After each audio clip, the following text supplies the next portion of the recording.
Bienvenue sur Teach, votre nouvelle émission d'enseignement et de maturité spirituelle. Ce programme est conçu pour vous permettre de devenir des véritables disciples de Jésus-Christ. Vous aurez été capable de connaître, d'imiter la parole de Dieu et la nature du Christ grâce à la Bible. Parce que vous savez, un disciple accompli exactement comme son maître. Nous avons commencé dès le début de cette semaine à parler de la puissance de la parole de Dieu. Au premier jour, on s'est attardé sur la question de que veut dire parole lorsque le mot parole apparaît dans la Bible. J'ai juste pris 4 exemples pour nous préparer sur les genres de choses que nous allons dire le reste de la semaine.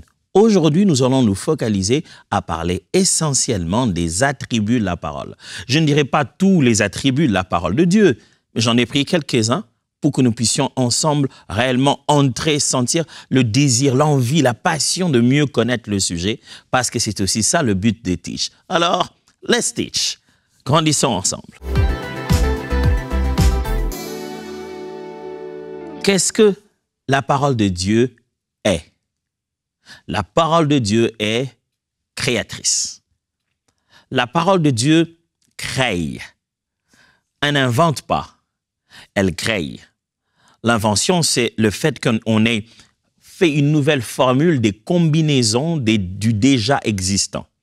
On a combiné ce qui existe déjà et de là, on a créé une nouvelle matière par la combinaison du déjà existant. La création, c'est appelé de l'invisible, comme si la chose existait déjà. Elle devient visible. La création n'a aucun antécédent, rien qui ne prépare à ça. Et boum, ça y est. La parole de Dieu est créatrice. Psaume 33, le verset 9 le dit très bien. Psaume 33, le verset 9. Car il dit, et la chose arrive, il ordonne, et elle existe. Ça, c'est Dieu. Waouh! J'aime comment le psalmiste présente cette nature de Dieu. Car il dit, et la chose arrive. Il ordonne, et elle existe. Ce qui existe de la parole de Dieu, il existe par un ordre. Dieu a ordonné. Ça montre le degré de pouvoir qu'il a sur l'existence. Il dit, boum, ça arrive, il ordonne. Pam, ça existe, waouh, ça c'est un Dieu incroyable. Il n'a même pas eu besoin de transpirer, il dit, la chose arrive, il ordonne, elle existe. Tu penses vraiment qu'il ne sera pas capable de faire quelque chose dans ta vie? Dieu a une puissance incroyable dans sa parole. Donc la parole de Dieu est créatrice. Regardez encore Jean chapitre 1, versets 1 à 3. Jean 1, 1 à 3. Au commencement était la parole. Et la parole était avec Dieu, et la parole était Dieu. Elle était au commencement avec Dieu. Toutes choses ont été faites par elle, et rien de ce qui a été fait n'a été fait sans elle. Ce n'est pas quand vous lisez ce texte, c'est que ça vous dit, mais moi, ça me dit ceci.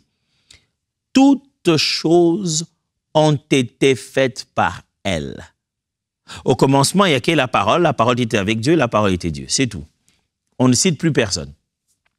C'est-à-dire, toute autre chose n'est que création.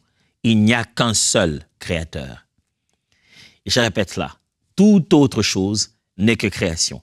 Il n'y a qu'un seul créateur. Un jour, un jeune homme me posait la question qui essayait d'établir de comparaisons d'opposition. Il dit, bon, le monde est toujours comme ça. D'un côté, il y a le bien, il y a le mal. D'un côté, il y a des riches et des pauvres. D'un côté, il y a Dieu, il y a le diable. Je l'ai arrêté tout de suite. J'ai dit, oh, attends. Je ne suis pas d'accord avec cette façon de présenter les choses. Si tu penses que le mal a pour opposer le bien, tu penses que les riches a pour opposer le pauvre, mais ne fais pas ça de Dieu. Dieu n'a pas d'opposé. Opposé veut dire de même grandeur, mais des directions différentes. De même nature, de même capacité, mais des directions contraires. Sont pareils, mais font pas la même chose. Dieu n'a pas de pareil. Il a un comparable. Tu ne peux pas dire que d'un côté, il y a Dieu et d'un côté, il y a le diable. Ça n'a jamais été comme ça. Il n'y a qu'un seul créateur. Tous les restes sont des créatures. Vous ne pouvez pas opposer le créateur incréé, tout-puissant créateur de l'univers, qui a fait des anges des rangs différents, et le comparer à un ange qui n'est même pas de l'ordre des anges les plus élevés, qui est juste un des anges, d'un ordre. Est-ce que vous savez que dans la Bible montre que parmi les anges déchus, il y a eu d'autres qui sont beaucoup plus méchants même que Satan? Satan a comme caractéristique juste d'être rusé d'abord. Mais des anges de certains degrés de méchanceté, la Bible dit, Dieu a gardé certains pour les laisser agir que dans les derniers jours, parce qu'on ne pouvait pas cohabiter avec un tel degré de méchanceté. Vous ne pouvez donc pas comparer le Créateur à la créature et dire qu'il serait son opposé. Il n'y a qu'un seul Créateur, et c'est la parole. Et les restes ne sont que créatures. La parole de Dieu est créatrice. Deuxièmement, la parole de Dieu est esprit et vie. J'ai gardé ces paroles parce que Jésus lui-même, la parole, a utilisé ces paroles. Il dit, dans Jean chapitre 6, verset 63, Jean 6, 63, il dit, « C'est l'esprit qui vivifie. La chair ne sert de rien. Les paroles que je vous ai dites sont esprit et vie. » Il leur dit, il leur lance d'abord une chose bizarre en leur disant, écoutez, vous devez manger ma chair, sinon on va pas aller ensemble, on va pas continuer cette histoire. Et puis les gens sont scandalisés par tout ce qu'il est en train de leur raconter. Mais il dit, c'est l'esprit qui vivifie. La chair ne sert à rien. C'est l'esprit qui donne vie. Quand l'esprit arrive quelque part, ce qui était mort prend vie. C'est l'esprit qui est le moteur de la vie. Le corps ne sert à rien, la chair ne sert à rien. Les choses que moi je viens de vous annoncer, la parole que je vous ai annoncée, est esprit et vie. C'est-à-dire, elle, quand elle vient, elle vous donne de la vie. N'oubliez pas, l'esprit vivifie, c'est-à-dire l'esprit fait l'action de la vie. Or, Jésus dit, c'est la parole que lui qui annonce qui est esprit et vie en même temps. La parole de Dieu contient en elle le nécessaire pour pouvoir vivifier. On va l'apprendre au courant de la semaine. Dans la parole de Dieu sort un esprit. C'est-à-dire que quand Dieu parle, il libère l'esprit.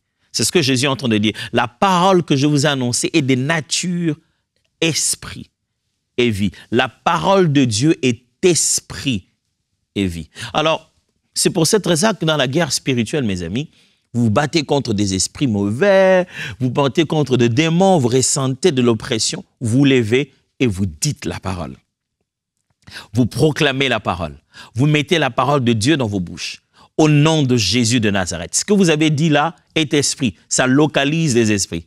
Vous n'avez pas besoin de vous imaginer que vous avez une épée à la main ou bien une mitrailleuse à la main en train de tirer dans le camp adverse. J'ai déjà vu des gens faire ça. Vous n'êtes pas obligé de faire ça. La parole elle-même que vous sortez dans votre bouche là, elle est esprit. Elle sait comment localiser l'esprit. Elle est esprit et vie. La parole de Dieu dans votre bouche, elle est esprit et vie. Elle est de nature spirituelle. Elle connaît le monde spirituel. Même si vous êtes inconscient du monde spirituel qui vous entoure, mais la parole, elle est consciente de la spiritualité qui vous entoure. La nature de la parole de Dieu, c'est qu'elle est esprit et vie. Troisième chose, troisième attribut de la parole de Dieu. La parole de Dieu, écoutez bien ça, elle n'est jamais sans effet. La parole de Dieu n'est jamais sans effet. J'ai voulu bien formuler ça comme ça dans cette manière négative. Au lieu de dire elle a toujours l'effet, mais j'ai voulu vraiment annuler toute possibilité de doute. La parole de Dieu n'est jamais sans effet. C'est-à-dire, il n'existe aucun moment, il n'y a pas de probabilité que la parole de Dieu ait été prononcée, ait été déclarée, qu'il y a une marge d'erreur, ça n'a pas vraiment donné ce que ça devait donner. Non, la parole venue de Dieu n'est jamais sans effet. Il est dit bien dans Ésaïe chapitre 55, versets 10 à 11. Ésaïe 55, 10 à 11. La pluie et la neige descendent du ciel, il ne retourne pas sans avoir arrosé la terre. Je vous assure que je comprends ces versets comme jamais avant dans ma vie avec la neige du Canada. La pluie et la neige ne remontent jamais sans avoir arrosé la terre. Et je vous assure que moi, j'ai vu la neige le premier jour, je me suis dit, bon, le matin, elle ne sera plus là. Elle était là. Je me suis dit, non, demain, elle ne sera plus là. Elle était encore là. Elle est encore en train de faire son travail. Et la Bible dit, la pluie et la neige n'arrivent pas comme ça à côté de la terre, dit, oh non, on ne descend pas. Où la neige arrive, elle ne fait pas son travail de mouiller, de laisser de l'eau et d'arroser ce qu'il y a sur la terre. La pluie et la neige descendent sur terre et n'y retournent pas sans avoir arrosé la terre, sans l'avoir fécondée et avoir fait germer ses plantes, sans avoir fourni de la sémence au semeur et du pain à celui qui mange. Il en va de même pour ma parole, celle qui sort de ma bouche. Elle ne revient pas à moi sans effet, sans avoir fait ce que je désire et rempli la mission que je lui ai confiée. Ouh! Wow, j'ai l'impression d'entendre le discours d'un roi. Vous sentez l'autorité? Il dit, vous voyez comme la rosée, la pluie descend là, elle va arroser tout ce qu'il y a et ça permet aux champs de monter, le blé de sortir et vous avez le pain, vous avez à manger demain. Vous voyez comment ça s'accomplit systématiquement sans avoir besoin d'une aide humaine? Ainsi en est de ma parole qui sort de ma bouche. Elle ne me revient jamais. La parole de Dieu, mes amis, elle n'est jamais sans effet. La parole connaît sa mission. Lorsqu'elle sort de la bouche de Dieu, elle connaît sa mission. C'est pourquoi je vous expliquais le premier jour que la parole avait une personnalité, elle a une conscience. La parole de Dieu, quand elle sort, c'est Dieu lui-même en fait. Et la parole de Dieu, quand elle est sortie, elle ne revient jamais à Dieu sans avoir accompli son objectif. C'est-à-dire, la parole revient à Dieu. Ça signifie qu'elle revient lui dire, Éternel, comme ça a été dit, c'est fait. Quand Dieu sort sa parole, elle est si puissante qu'elle va aller chercher coin et coin. L'Éternel avait dit que ça va être... Vous savez, une chose qui m'étonne à la création. Dieu veut créer. Il regarde et dit, que la lumière soit. Il n'a même pas décrit de quelle substance devait être la lumière.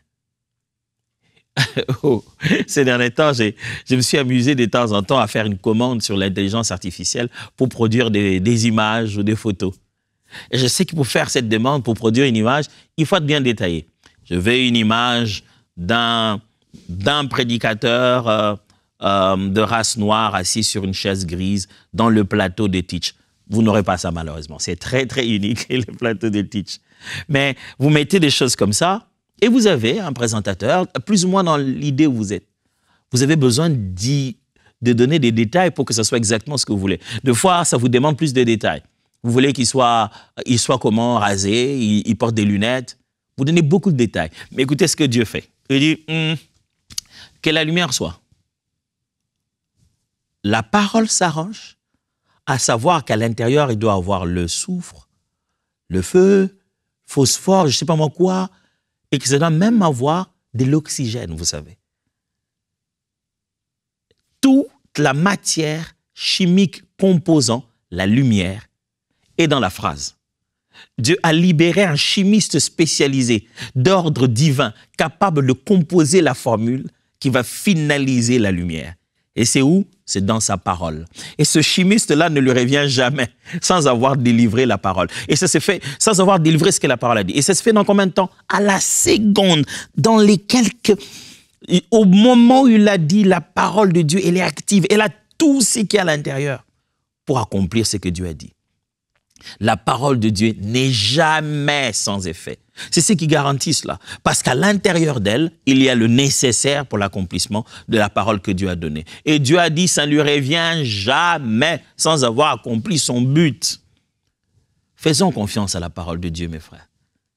Ça va vous donner l'impression que rien ne s'est passé. Imaginez quelqu'un comme Ésaïe, moi, il m'arrive de fois, par la grâce de Dieu, de donner un message d'encouragement à l'Église, une parole prophétique. Mais je vous assure que je ne voudrais jamais me mettre à la place d'Ésaïe. Le monsieur arrive, il raconte des choses qui a cru à ce qui nous a été annoncé, la Vierge sera enceinte. Depuis qu'on a attendu. On a attendu. On a eu l'affaire d'une autre Vierge, une histoire d'une autre ombre. On attend toujours. 10 ans, 20 ans, 100 ans, 200 ans. Êtes-vous capable de reconnaître un prophète après 200 ans? après 1000 ans, ou moi, je n'ai pas envie de donner une prophétie comme ça pour laquelle je suis presque sûr qu'il est allé mourir et certains de ses contemporains ne l'ont pas pris au sérieux. En disant, mais c'est quoi qu'il racontait? Mais des années plus tard, lorsqu'on lit, il y a même aujourd'hui certaines personnes qui n'aiment pas croire à cette prophétie d'Ésaïe parce qu'ils disent que c'est trop détaillé. Ça doit avoir été écrit après. Il a écrit tellement bien avant qu'on commence à se dire non, peut-être que ça a été écrit après. Des années bien avant, la parole est sortie. Elle est entrée dans les rues de Jérusalem. Elle a cherché le temps. Quand les temps furent accomplis, elle a cherché la bonne fille. Et la parole est entrée. Et est donnée chair. Christ est venu. La parole de Dieu ne le revient jamais sans avoir accompli son objectif, sans avoir atteint son but. Vous savez, à ce stade, j'aimerais vous rappeler le fait que nous sommes en plein milieu de cette campagne de dons. Et je me vraiment exprimer ma gratitude à vous tous, frères et sœurs, qui ne cessez pas de contribuer et de donner, de vraiment mettre les mains dans la pâte, comme on dit, et de venir au secours de cette mission. Et surtout, vous qui montrez cette fidélité d'après, ça fait des mois et des mois que vous ne vous arrêtez pas de donner. Et j'aimerais souhaiter la bienvenue à tous ces autres nouveaux partenaires qui viennent se joindre à ces 20 000 partenaires dont on a besoin, partenaires mensuels. On voudrait que chaque mois, vous puissiez décider de faire confiance à la parole en vous disant Dieu a promis, Dieu a dit que ceux qui donneront seront toujours arrosés. J'aimerais me rassurer que la parole de Dieu fonctionne. Et par-dessus tout, j'aimerais soutenir cette œuvre et la permettre d'évoluer. Ces partenaires vont nous soutenir là où nous sommes et vont nous aider à évoluer vers les nouveaux champs où les Seigneurs nous appellent dans cette mission de MCI TV. Il vous suffit de 35 € et vous devenez partenaire mensuel. Et cette œuvre, je suis sûr, va glorifier les Seigneurs et vous verrez comment les âmes vont être gagnées, l'Église va être édifiée et l'œuvre que le Seigneur accomplira, certainement, le rendra gloire à lui et à lui seul. Revenons donc à notre sujet qui concerne les attributs de la parole. J'ai dit d'abord que la parole est créatrice, la parole est esprit et vie. J'ai aussi dit que la parole n'est jamais sans effet. Quatrièmement, elle est vivante et efficace. Je prends ça comme ça, littéralement comme dans la Bible. C'est dans Hébreux, en fait. Hébreux, chapitre 4, verset 12. Commençons par là. Hébreux, chapitre 4, verset 12. La Bible dit ceci. En effet, la parole de Dieu est vivante et efficace, plus tranchante que toute épée à deux tranchants, pénétrante jusqu'à séparer âme et esprit, jointure et moelle. Elle juge les sentiments et les pensées du cœur. Ouh, quelle puissance! Dit, la parole de Dieu est à la fois vivante et efficace. Le mot efficace qu'il y a là, dans le grec, c'est le mot qui donne énergique. La parole de Dieu, elle est à la fois vivante et pleine d'énergie, suffisamment énergique pour pénétrer jusque dans des coins où les lignes sont si difficiles à démarquer comme âme et esprit. Quand la parole de Dieu est présentée, il n'y a pas de confusion. La parole est claire. Ce qui est de l'âme est âme, ce qui est de l'esprit est esprit. Quand quelqu'un ressentirait de confusion, se demanderait si la définition psychologique de l'état intérieur de l'homme est telle, est-ce que son côté psychologique, est-ce que c'est âme ou c'est esprit? La parole n'a pas de problème avec ça. Quand la parole de Dieu est prononcée, si l'intellectuel ne comprend pas ce qui s'est passé, nous, on sait ce qui s'est passé. Si quelqu'un vient et dit « j'abandonne mon ancienne vie, je donne ma vie à Jésus », ce n'est pas qu'il a été convaincu par un argument philosophique. Ce n'est pas que ses pensées se sont alignées de la bonne manière. Ce n'est pas que ses sentiments ont répondu. La parole est allée jusqu'à la ligne de démarcation entre âme et esprit, jointure et moelle. Quelle précision! La parole est d'une précision chirurgicale lorsqu'il faut opérer à l'intérieur du cœur humain. Le cardiologue laissera des traces, mais la parole n'en laissera pas. La parole entrera, transforme la vie de quelqu'un. Et on se demande qu'est-ce qui s'est passé. Et il doit témoigner et dire, la parole de Dieu m'a touché. Elle a changé ma vie. Ce que vous ne pouvez pas faire, cet enfant à qui vous avez tellement parlé, qu'il ne vous écoute pas, priez Dieu qu'il soit exposé à la parole. La parole peut convaincre le plus têtu des hommes. Demandez ça à Paul. Il était fanatique, il était pris à autre chose. Lorsque Jésus l'a rencontré, il a complètement changé. Demandez à l'eunuque éthiopien, quand il s'est mis à lire lui-même, en route, il s'est dit, mais qu'est-ce que je lis ici? Des fois, vous n'avez pas besoin de donner à quelqu'un juste le plus grand cadeau. Votre adolescent qui est devenu tellement insupportable, qui veut son nouveau téléphone et ses nouveaux jouets, au milieu de tous ses cadeaux de cette année, parce que c'est son anniversaire, glissez-y une Bible. Même si vous pensez qu'il ne va pas lire, glissez quand même une Bible. À un moment donné, l'esprit de l'homme ne réclame que c'est ce qui le nourrit véritablement, la parole. Et quand il tournera ses pages, même sans un témoin, même sans qui que ce soit à côté de lui, cette parole sera suffisante pour entrer jointure, moelle, esprit et âme, et toucher et revitaliser son esprit et le réveiller. La parole de Dieu est vivante et efficace. Regardons, Dieu a encore parlé de la puissance de sa parole dans le livre de Ésaïe, plutôt de Jérémie, pardon. Jérémie chapitre 23, le verset 29. Jérémie 23, 29. Regardez ce que la parole de Dieu dit elle-même. Elle dit ceci. « Ma parole n'est pas comme un feu, déclare l'Éternel, comme un marteau qui pulvérise la roche. » Oh! Dieu est en train de faire des remarques au sujet des prophètes qui n'étaient pas des vrais prophètes, qui venaient dire des choses au nom de l'Éternel et des choses qui ne s'accomplissaient pas. Il dit non, ce n'est pas moi qui les ai envoyés. Ils viennent vous raconter des choses, ils n'ont pas été avec moi. Je ne peux pas parler et qu'il n'y ait pas d'effet. Ça ne peut pas être moi. Ils vous disent que c'est l'Éternel, mais ce n'est pas moi. Vous avez vu qu'il n'y a rien eu. Si c'était moi, vous allez voir ce qui allait se passer. Il dit, ma parole à moi, vous parlez de moi, moi, Dieu, j'ai parlé. Mais attends, si moi je parle, ma parole, c'est un feu. Ma parole, c'est un marteau qui pulvérise le roche. Waouh, c'est Dieu lui-même qui donne cette image. Il décrit à quoi ressemble sa puissance. Ça s'élibère, il y a un marteau qui, le roche est pulvérisé. C'est comme un feu qui dévore. Ça, c'est la parole de Dieu. Elle est vivante et efficace. Mes frères, le cœur le plus incrédule, une tête remplie d'orgueil, qui regarde les choses de haut, la parole peut pulvériser cette montagne, ne t'en fais pas. Qu'elle soit dite même par un petit garçon, même par une petite fille. Vous serez très étonné de voir un homme si imbu de lui-même commencer à verser des larmes comme un petit garçon. Parce que la parole a brisé les forteresses. C'est ce que Paul dit. Par l'évangile, nous renversons les forteresses. Nous sommes en train de détruire toute pensée qui rend l'homme captif. La parole de Dieu, elle est plus efficace que tout ce que vous pouvez penser, tout ce que vous pouvez imaginer. Quand vous mettez la parole de Dieu au centre de votre famille, vous avez ce grand conflit, tout le monde, on ne sait pas quoi dire, commencez par la parole. Lisez d'abord la parole. Vous serez très étonné. Commencez par lire les Écritures à cette réunion de famille très tendue. Vous allez voir comment ça va décompresser tout le monde.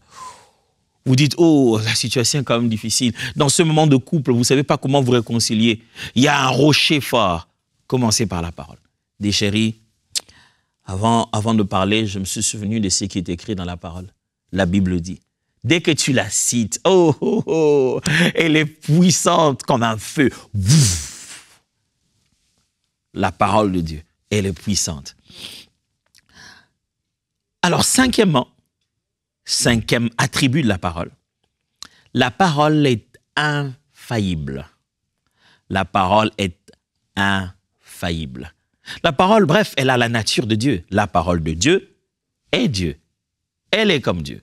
Donc, la parole de Dieu est infaillible. Le psaume 33, le verset 4 le dit. « Car la parole de l'Éternel est droite, et toutes ses œuvres s'accomplissent avec fidélité. » Ce que Dieu dit est comme ça.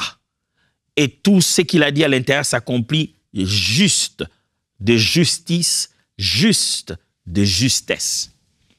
Ça, c'est la parole de Dieu. Matthieu chapitre 5, verset 18 le dit. « Car, je vous le dis en vérité, tant que le ciel et la terre ne passeront point, il ne disparaîtra pas de la loi un seul iota ou un seul trait de lettre jusqu'à ce que tout soit arrivé. » infaillible. Elle ne bouge pas, elle ne faillit pas, rien. Vous savez, Dieu ne vient pas vous dire, voilà, bon, compte tenu de la situation actuelle et de la conjoncture post-Covid, je pense que je dois devoir revoir mes promesses que je vous ai données parce que quand même le taux sur le marché a beaucoup changé. Le panier de la ménagère a été fortement influencé par le nouveau prix. Alors ce que l'Éternel, moi, Dieu, je vous avais promis, c'était par rapport au taux normal de la bourse, mais les choses ont changé. Je pense que je dois devoir... Non. Il parle des milliers d'années bien avant.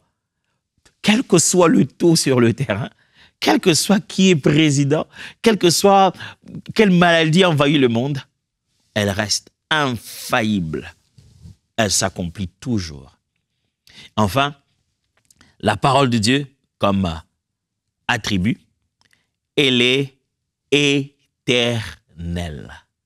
La parole de Dieu, mes amis, est éternelle.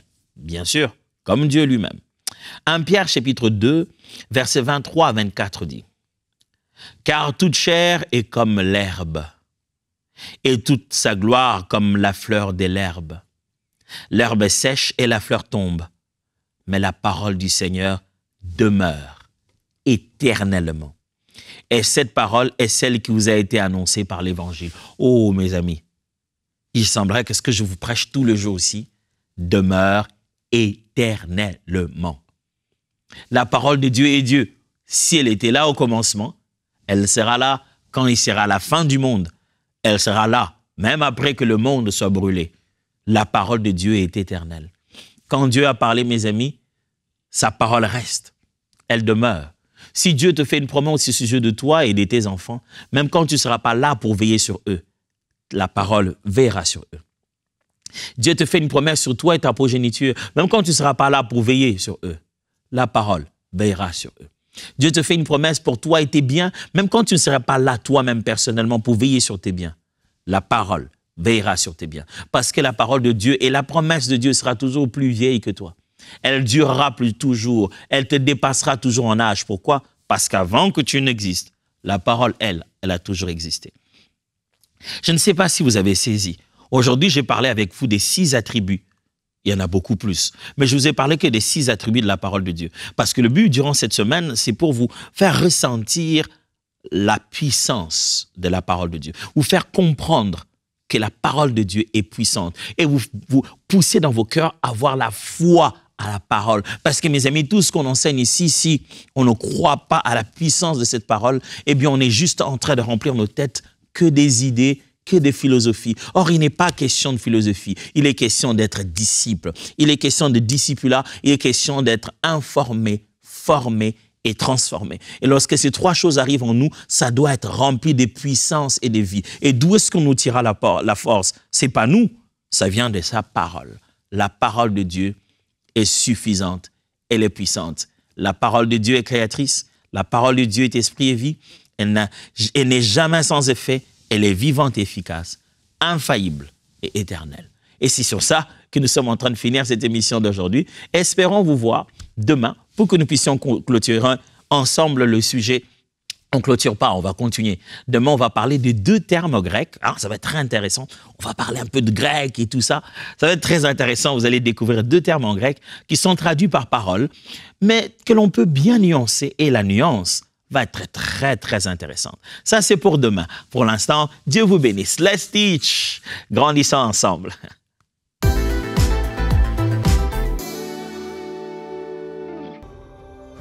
Dès maintenant, faites partie des 20 000 partenaires mensuels qui porteront la vision d'EMCI et qui l'amèneront encore plus loin. Pour faire votre don, rendez-vous sur emcitv.com/20 000.